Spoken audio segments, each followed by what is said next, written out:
Doing the right thing. In the right season. In the right season, yeah. I think about how when I first found out that I was pregnant and yes, indeed. And I needed to sit down. Yes. But I wouldn't sit down, right? No, because it should have been a season of rest. Yes. And and relaxation for me. I should have been planning and and I was doing a little planning, but I was so focused on, and I was religious about it, and I can admit that to me. That's why I come out and tell it. That's how I know when you being religious. You handle the truth, right? That's how I know when other folk being religious, because I used to be religious, and so I was religious about that. I thought that if I stopped singing, if I stopped preaching, everything was gonna fall apart. But guess what? I ended up with preeclampsia. My blood pressure was, just skyrocketing, feet swollen, couldn't hardly do anything. But I could have prevented all that had I listened and followed the rules of the season. Because each season has rules. Oh, that's good. That's good. That's good. Yes. Who said that? My God, today. Each season has rules. And not only did she affect her health, when she affected her health, that affected her family, that affected us. Yeah. And not only that, logistically. Yes. Because she thinks she's so strong. And I'm saying that because I recognize the symptoms. Cause I was like, listen, friend, let me put another committee in place. She did. Because we have an annual, boots on the ground, annually. We do annual free fees. Yes, we do. Say, friend, let me put another committee in place because you're not going to feel like doing all of this. This is your first child, friend. Yes. No, friend. I'm going to be your friend. Now, y'all don't know this good first child. Yeah. She went through all of that trauma on her health. Yes, I did. I knew she wouldn't now. I brought it on myself. I just couldn't seem to let go. And the Lord told me, pride, religion, right? Wow. This just I just was not abiding by the rules of the season. And I don't care how much you try to force it, you cannot change the rules. Wow. You can't change the rules. I don't care what you say. When it's summer, you're not getting 30 degrees weather. Wow. It's not happening. That's good. I don't care how much you want it to be. That's good. I don't care. It's not going to change. Each season has its rules and has to run its course. That's good. That's good. Yeah. Doing the right thing. In the wrong season. Right. Good intention. Yes. Good intent. No, I want to do it. I got it on my calendar. I want to fulfill my commitments, religion. I want to fulfill every commitment that's on there. Yes. Religion. I still remember, so I had my son on September 30th. And earlier that month, I had gotten an invitation to go preach somewhere for September 30th. I had my son September 30th, right? Now, I wasn't supposed to have my son till November 10th. My Aunt Felicia, when I told her about this speaking engagement I had, she said, but don't you think you ought to... Look at that. What's she worried about that? Don't you think you ought to just put all of that on the back burner? And I was like, well, this is going to be the last engagement I take before I have my babies. What I said, yeah. And wouldn't you know that on September 30th, when I was supposed to be... engagement, all right. Something, I don't know. I still ask the Lord about that, and he'd be like, we passed it. Like, what was I doing? Just crazy. You need to be able to talk to the Lord like you're real. But when you've been conditioned religiously. Yes. Let's just tell the truth. I grew up Baptist, very religious. When you've been conditioned religiously. Not all bad, though. No. We're not talking about anybody in particular. We're talking about ourselves. I feel like I could talk about y'all Baptists. I was born and raised in the Baptist. And I will say what I'm saying. And before I take it back, I add to it. I love y'all. But y'all had some good things, but some bad things. But you feel guilty. Yeah. Right? When you've been conditioned in a certain way religiously, you feel guilty when you're not doing a million things or when you say no. Yeah.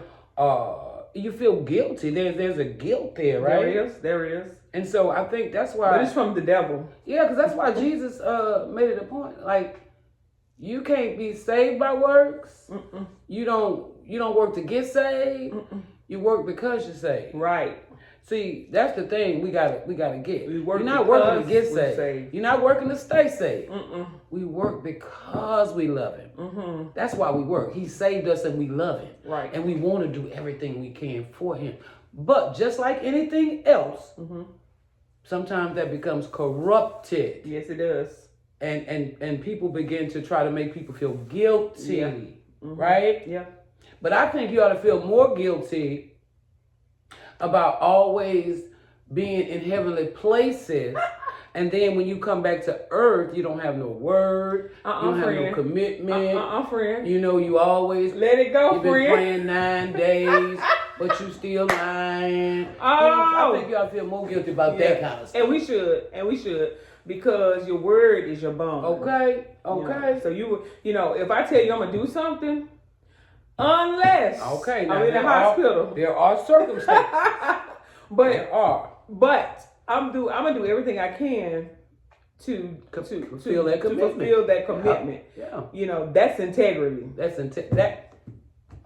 part. That's integrity. That part. That's integrity. That part. So and when you roll out here saying you're a Christian, when you roll out here saying I'm living for Jesus, because holiness is not your skirt. Holiness is a lifestyle. It's a lifestyle. It's a lifestyle. So when you roll it out here talking about for Jesus, right? You're supposed to have integrity. Yeah. You're supposed to have integrity. People should be able to say, well, Sai said it, unless something change, she's gonna do it. She's gonna do it. Right? Yeah. You should have integrity. Right? You can vent, but you can't just be maliciously talking about people out here in the streets, right? Correct. You gotta have some integrity. You gotta have some integrity. And even the streets got a little bit of it. Got a little integrity. Come on here now. Even the streets have a code. There's a code that they abide by. They do. As much as they can, right? You have some exceptions, some caveats, but for the most part, the streets, they have a code. They do. And I just think about how the world, in some instances, show more love. I'm not gonna say the word because I'm gonna say too much. They show more love than some of us Christians because we so territorial. We so territorial that, say for instance, we have a season where God is just opening up the doors. People just flooding in. We're so territorial that people that are flooding in, we'll give them the wrong impression because they sit in the wrong place. Yeah. They didn't walk in right. Yeah. They trying to come all in the fellowship hall and help you with stuff. Right? You looking at them all crazy. Yeah. We so territorial. Yeah, and it's very disheartening because by the time people start coming to church, really start coming through the doors, like they are so in need, so desperate, for love and for a touch from God, and they get in the church and they meet, they're met with obstacles. You don't have on the right clothes, you don't smell just right, and so it's disheartening for us to act like that. And I say us because the church is one body, but it's disheartening for us to act in that way. It's terrible. And so if you know somebody that's like that, I put those type of people on my prayer list. Wow. So that when I'm praying for them too. Wow. Even if I don't call their particular name, I pray for the people that's in my prayer book. Whatever they need, deliver them, Lord, heal them, Lord, whatever. Because it's natural for them, and they have to work on it. Deborah and I didn't immediately become friends. It takes nobody. It takes me a minute to get there. But that's okay because pray for me. That's okay because she was in that season and I was in the season of no new friends. So see, we were good. But we got in a season where we had to work together. That's right. And so then we couldn't be Right, because we take this seriously. Yeah.